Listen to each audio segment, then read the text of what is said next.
We turn now to Congress. It was a busy day for the U.S. House and Senate as they negotiate a deal to fund the government before a Friday deadline.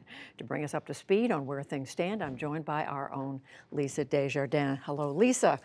So 2 days away, they were supposed to vote, we were told, on some sort of funding measure today. It didn't happen. What happened? Well, it looked like it was on the fast track this morning. There are a few holdups. One of them is a series of public lands bills that Republican senators, especially from rural states, like, say, Republican Steve Daines of Montana, want passed. They include something called the Lands, Water, and Conservation Fund. That's something that Republicans like because it is funding for easements so loggers can get to public land, but it also has some restrictions on mining, say outside of Yellowstone Park. They're saying this has to go in the CR, and they're trying to work this out right now at this late hour. CR being the continuing Thank resolution. You, yes. The jargon. Too much in my head, yes. You've spent too much time on the Hill. We're glad you're here. So if this is resolved, what would be in this short-term agreement that they would come together on? So they're talking about, let's look at the calendar here and how this might work. They're talking about February 8th, extending funding for these unfunded agencies until February 8th.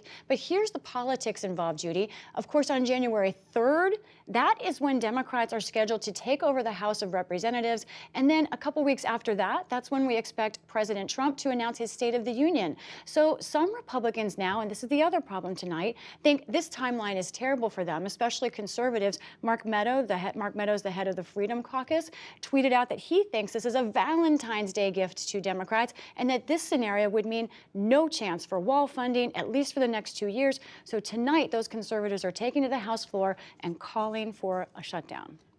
So a lot of action right now. A lot of action. So just a few hours left in this Congress, apparently. Right. What else are they looking at? Because we know you've told us a lot can happen at the last minute. That's right. There's a large bill about extending some other tax cuts. That's a normal process, but we're going to watch what's in that. But I want to call attention to one bill in particular called Savannah's Act.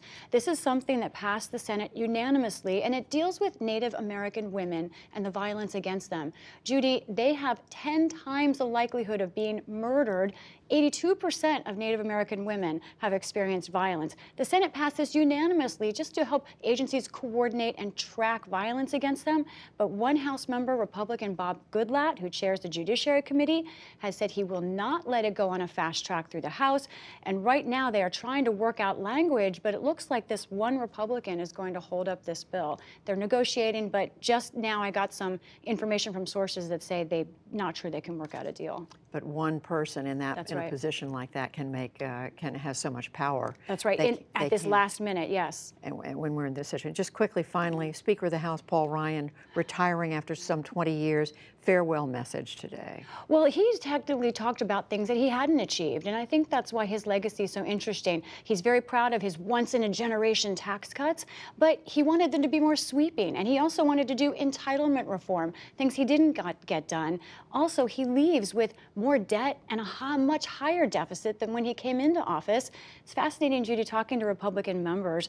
He has around him a core of true believers who really think he is a true public servant, but most Republicans, Judy, neither love nor hate Paul Ryan as he's on his way out. And so that's an interesting statement about a top leader. Well, yeah. We'll continue to maybe look back at his legacy. And see what he does next. And see what he does next. Yeah. Lisa Desjardins, we're glad you're here. Thank you.